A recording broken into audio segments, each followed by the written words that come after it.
If it was, yeah. Okay, great. That's awesome. Thank you so much. I was going to actually ask you the same thing. Um, if you wouldn't mind, um, uh, in order for me to properly cite you in my dissertation, would you mind giving me your name with a little bit of your background? And if you don't mind, I'll be typing it up a little bit. Sure, sure. So my name is Madan. I'll just put it in here, Madan-gopāla Das.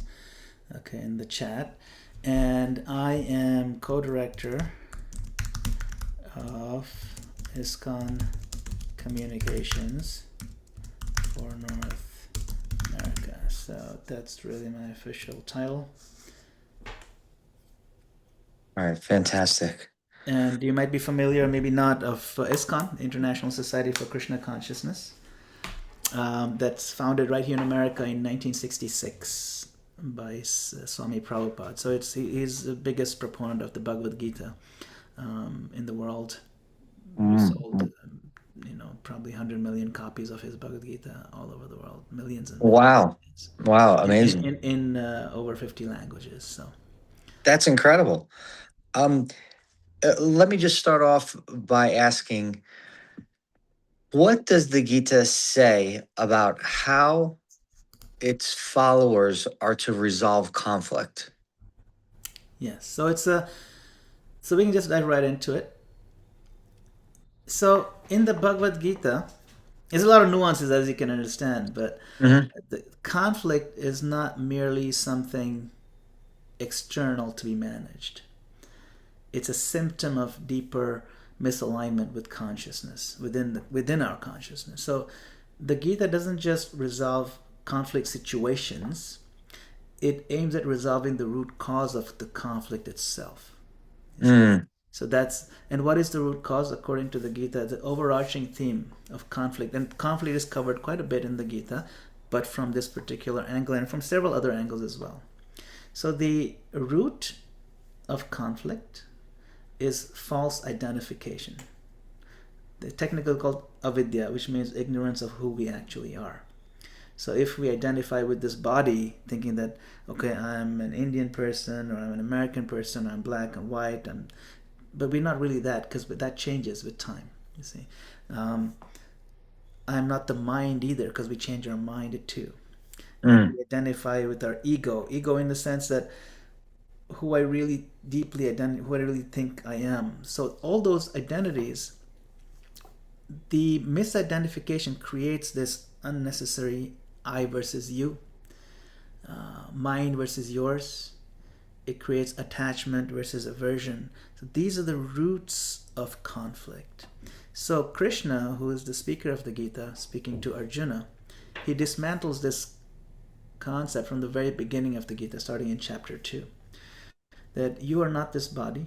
We are all eternal beings, spirit, soul. You see? So all conflicts begin when we forget who we are. Mm. See? So that's the overarching theme, and then explore from various layers. Because then, okay, yeah, that's fine, but what about in the world? We function in the world, right? So then you get this understanding of dharma-based conflict resolution, not sentimental resolution, but dharma. Dharma meaning, um, our true nature. So Krishna doesn't say avoid conflict, by the way. He doesn't say make compromises. He Mm. doesn't even say be peaceful at all costs. Instead, he says act according to the higher duty. You know, act according to dharma, which is higher duty, even if it involves confrontation, which is radically different from modern frameworks. Sometimes the most compassionate act of conflict resolution is to confront injustice. And some people's job is to confront injustice. That's they're trained for that.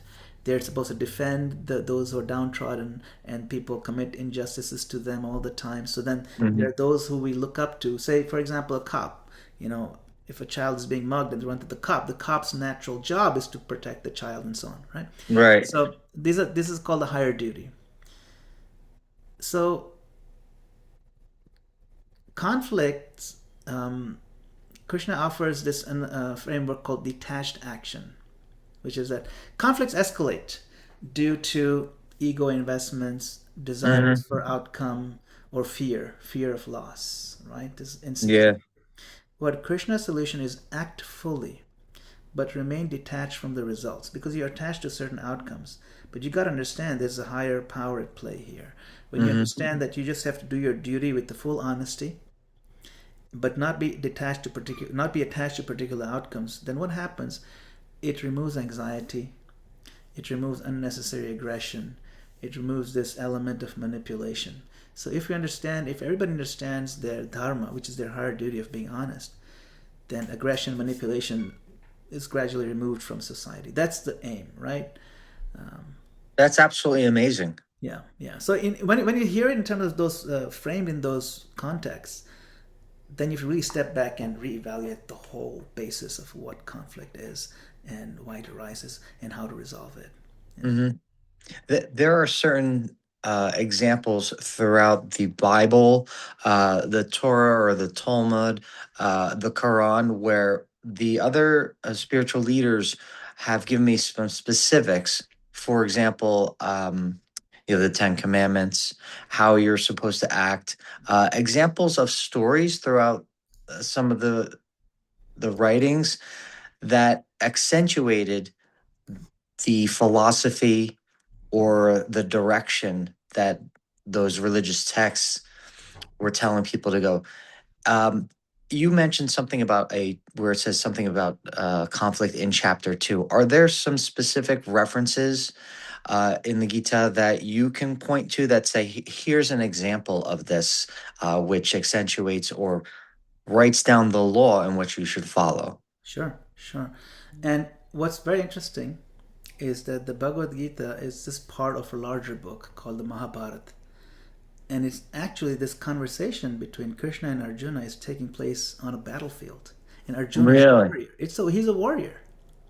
So that in itself, it's like the whole thing is about conflict, you know? Wow! Wow! Yeah. Wow! Wow! Yeah. So it's really mind blowing. And so Krishna, he introduces a framework of psychology, human psychology. You know that there's three modes, the three levels of humans, or three tendencies that we tend to cultivate. One is sattva, which means clarity and harmony. You know, some people have just more of that than others. And then there's passion and competition, that's called rajas. And then there's ignorance and inertia, self-destruction, that's called tamas. So the three levels or three tendencies that we all have at different ratios in all of us. Hmm. And conflicts arise when the lower two, ambition, control, domination, or confusion, apathy, delusion, they start to dominate. You see. Mm. So the resolution first requires elevation to clarity and harmony as a psychology, and how to get there is a whole framework that Krishna explains. Now, coming back to the story, so this is a historical event. It's actually a historical war that happened a few thousand years ago on this battlefield. You can visit the battlefield today. It's called Kurukshetra. And there's a big temple there, many temples there that show the battle and things like that. And Arjuna, so Krishna is God. He's God telling Arjuna, who is a human, Arjuna didn't want to fight the war, even though he's a warrior, and he was fighting injustice, and the people he was fighting against were quite evil, but they happened to be his cousins, his own cousins, his father's brother's children. So it's like, oh, these are my brothers. How can I fight them? And Krishna, as God, is saying, no, no, you have to pull your bowstring and shoot them because they're massively abusing society. So what if they're your cousins? The modern example I give is that if there's a sniper who is working for the government, our government, and there's a situation where a terrorist has taken a few people hostage and he's going to kill them, Hmm. and the sniper is supposed to take the terrorist out. That's his job. Yeah.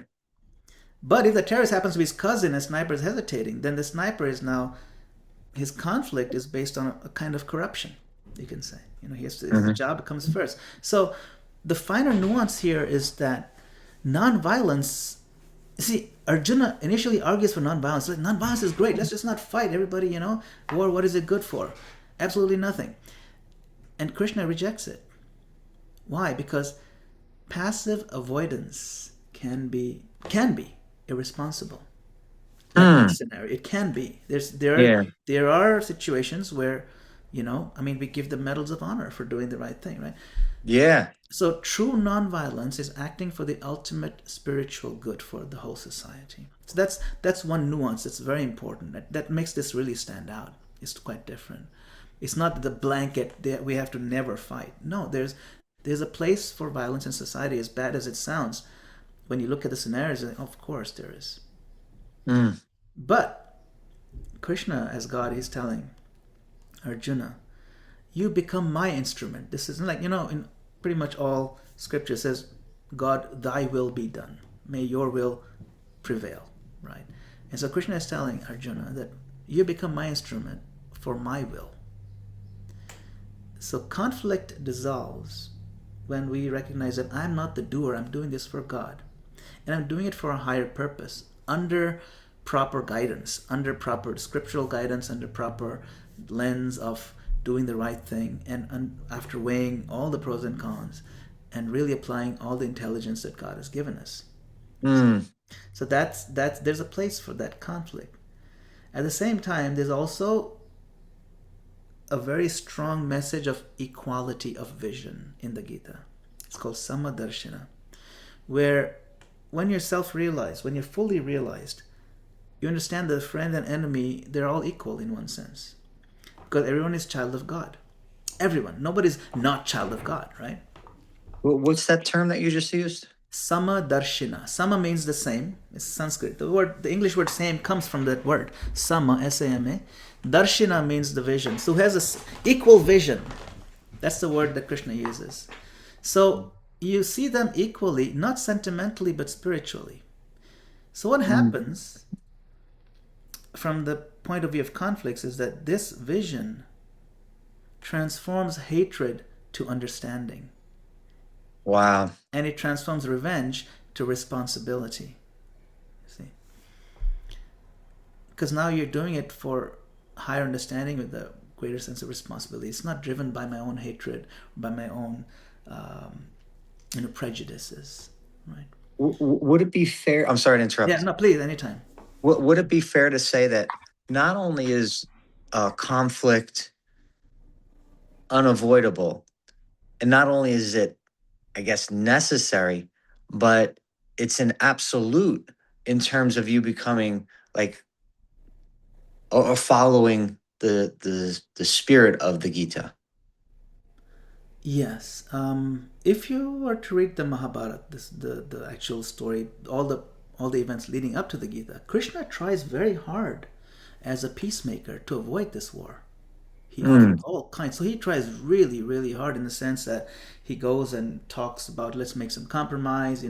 These are your brothers. You owe them half the kingdom, but they're not even asking half the kingdom. You own like 20,000 villages. Give them 5 villages.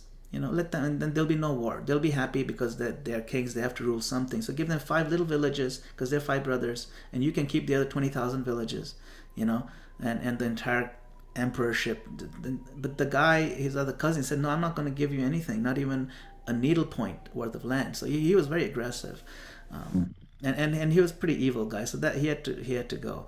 So that was a scenario. But Krishna did try very hard to bring peace. You see, so and there's a whole story leading up. So it's not that it's a conflict, or at least armed conflict.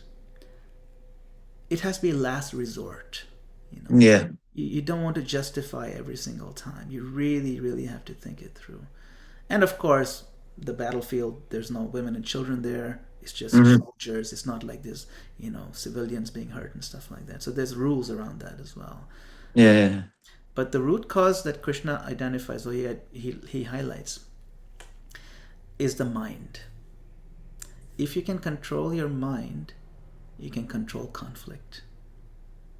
Because an uncontrolled mind leads to projection, fear, and baseless reactions. That's why the Gita repeatedly emphasizes meditation, discipline, regulation, devotion to God. These things lead to inner mastery. Without inner mastery, external peace is not sustainable. You see? So if enough people, not everybody has to do it, if everybody did it, it'd be perfect, but if enough people engaged in these disciplines of trying to be more godly and trying to be closer to the message of God and try to be more regulated, more disciplined, more peaceful, then conflicts in and of themselves will be very easy to resolve. You see, that's addressing the root. Yeah. That's extremely interesting because ultimately the conflict is, or what we would traditionally call conflict between people or countries or things. It really, it's really a conflict within the self. Yes, 100%. Absolutely right. It's our own conflicts that we project outwardly. Mm, So what Krishna does, he gives a psychological, say, chain of events that happens that leads to our downfall internally. You see, it starts with desire for selfish things. Selfish desire is a root cause, really. mm, That leads to frustration because no matter what you do, if you run after trying to solve or trying to quench your selfish thirst, you'll never be satisfied because that's not where satisfaction is found. That right. Yeah. leads to so desire leads to frustration because you can't be satisfied. That frustration leads to anger. Anger then leads to delusion, and then that delusion leads to destruction. So desire, frustration, anger, delusion, and destruction. This is what's called the conflict escalation model. And this escalation happens within us internally, and then it's manifest externally. And so if the person who's in charge, who has the nuclear codes, or who's the king, whoever's has the weapons, they can do a lot of damage just because they're frustrated from their own Yeah. internal selfishness. And they can hurt a lot of people, and they can wipe out civilizations Yeah. Amazing. or threaten to, yeah. This is absolutely an incredible interview that I'm having here. All these things that you're saying are very much in line with what I'm studying for mindfulness and conflict resolution. Um, One other quick question about conflict in terms of parenting. Now, this is not something that I've asked in my previous interviews, but now my dissertation really is how conflict is handled between a parent or guardian and a child when a child is going through a crisis. Does the Gita say anything about parenting? Guidance for parents and working with their kids. Yes, so I can mention the Bhagavad Gita comes from a larger body of work called the Vedas and the Puranas. So, in those Vedic literatures, there is a basic fundamental framework for parenting, spiritual parenting, that comes along with this in the Gita model. In that, the ideal parenting cycle is described as follows. Okay.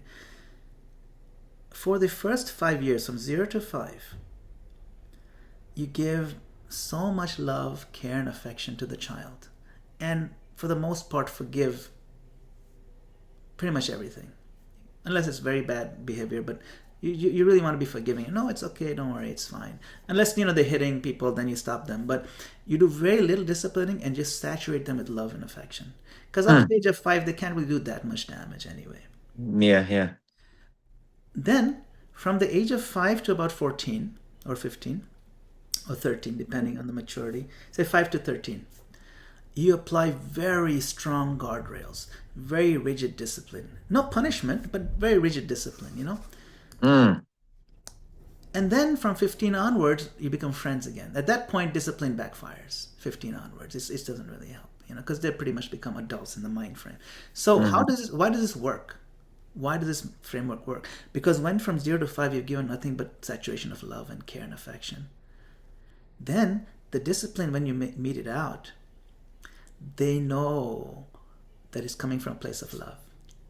Mm, The foundation is love. So even though yeah, you're ironclad, iron fist, they know that iron fist has a big heart behind it because right. because the foundation is so deep from a very so they know this is good for me because all these 5 years they love me so much that this cannot be not love. You see, so now they're disciplined, they'll handle it much better, they'll swallow it more easily. It's still going to be tough, but that framework, it works with the psychology, the child psychological development. I have a son myself, and I applied it. It seemed to work pretty well. He came up pretty good. He's 23 years old now. He's in medical school, but he has a lot of wisdom. He likes to give classes on the Gita. He's very cultured. Of course, that's all the credit to his mother. But we Yeah. try to follow Yeah. we try to follow this model. And so and when I give classes on the Gita, I talk about parenting quite a bit. In the 13th chapter of the Bhagavad Gita, this is explored about how it's possible to have a good family life with children. In the 13th chapter, verse number 8 to 12, these are items of knowledge. In that, this is explored a little bit. So it's a beautiful point because we're all family people. The people I talk to and I speak, give classes to, they all ask very similar questions. What about my kids? How do I raise them? Is there any guidelines on that? And ultimately, it is about conflicts because children, as we develop as children, we're always exploring and trying to find boundaries, and then there will be inevitable conflicts with other children, with our own parents, with our own siblings. But if you use this framework of love and care at the right time. Now, if you give discipline too early and you start smacking the children and stuff like that, or you start punishing them when they're only 2 years old very harshly, then they will develop a very strong sense of, resentment too early that this person who claims my parent doesn't really, really love me. You see, Yeah. So if you work with psychology in the right age at the right time, then you're leveraging the development cycle with the right actions, and this way, even conflict resolution becomes a teachable moment. See? That is absolutely amazing. Very wise and very profound. Incredible. In closing, is there anything that you'd like to add that I haven't asked about in terms of the Gita and conflict resolution, parenting and helping kids and such? Sure. So Bhagavad Gita offers the ultimate resolution. It's called Bhakti Yoga. Bhakti Yoga. See, every chapter in the Gita has a title of yoga. This kind of yoga, that kind of yoga. It's all yoga. Mm. Yoga doesn't just mean the exercise. Yoga means connection with God. Bhakti Yoga is the ultimate resolution. Bhakti dissolves this false center of selfishness, that I am the center of the world. In Bhakti Yoga, we realize that God is the center of our lives, of the world. Krishna. Krishna means the all-attractive Lord. So this shift alone removes ego clashes, removes false possessiveness, removes envy. And what happens? Love replaces competition. Mm. You see, material consciousness is a scarcity mindset, but bhakti is an abundance mindset through divine relationship. Because when we feel fulfilled in our relationship with Krishna, with God, then one no longer competes destructively with others because you're feeling a sense of fulfillment. There's no emptiness to fill. You're already satisfied with life. You see, so this bhakti vision, you see everybody is child of God. Everybody is part of Krishna, even the so-called enemy. This creates compassion without naivety and firmness without hatred. You see. Mm. So it resolves the existential conflict in our hearts. Do I control my life, or is there a higher will? And Krishna's final instruction is surrender to me, and your anxiety, your fear, your identity crisis will be all gone. And so it integrates all the different paths of action and knowledge and meditation into loving service. That's beautiful. So it doesn't bypass conflict, this bhakti yoga. It harmonizes all dimensions of human existence to bring peace in the heart and ultimately peace in the world. So I can end with that. That's absolutely incredible. Thank you so much. And once again, where are you based out of? I live in Parsippany. I mean, where are your teachings? So I have a YouTube channel, so I give tons of classes. Now I do we have a temple here where I visit every week, and I'm also a director there in Towako, New Jersey. Okay, what's the name of that? Because I It's, want to properly cite. yes. So it's the ISKCON of New Jersey. ISKCON of New Jersey is our temple. You can look that up. And it's in Towako, NJ. And you can look me up. I have a website that actually some of my students put together for me. just recently. Actually, just launched it like 3 days ago. So this is brand new. This is my website, so you can take a look. Maybe I'll put these in WhatsApp so you don't lose them Okay, great. this way. I'll just put it in our WhatsApp chat, and you can always reference these. That's fantastic. Yeah. So anytime if you want to follow up or have another conversation, feel free to, drop me a line. And Thank you so much. Well, I want to put this out there. If you ever need anything, I'm not sure what I can offer to you, but you have helped me so much. This was so wonderful. And I just want to mention to you that you have a friend in me if you ever need anything. wonderful, a real pleasure to meet you, and I hope I can read your dissertation once it's done at some point. You know, I will send the section. I'll send the whole thing, obviously. Yeah, at one point, but I'll send the section over to you. To get your thumb, and if you're good with it, then I'll be handing it over toward my advisors. fantastic, fantastic. Yeah. So congratulations on this endeavor. I hope you meet in full success with your dissertation, and best of luck. Thank you so much. It's been a wonderful time, and it's a great pleasure meeting you. Have Same a here. wonderful day. Same with you too. Take care. Cheers. All Bye. right, bye bye.